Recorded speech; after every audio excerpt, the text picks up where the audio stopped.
উম্মতের দল যদি সুস্থ থাকতে হয় তাহলে তিনটা আমল করবেন। কয়টা আমল? তিনটা আমল করবেন।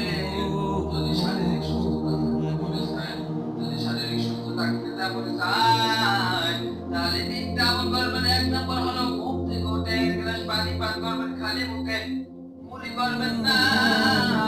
দুই নাম্বার হলো ফজরের নামাজ পড়ে ঘুমাইবেন না।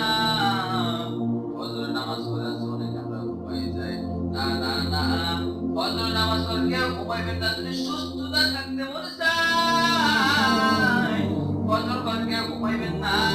তিন নাম্বার আমল হইছে উম্মতের দল দাঁড়াইয়া কেউ পানি পান করবেন না, খাড়া হয়ে কেউ পানি পান করবেন না। কেননা দাঁড়াই যদি পানি পান করে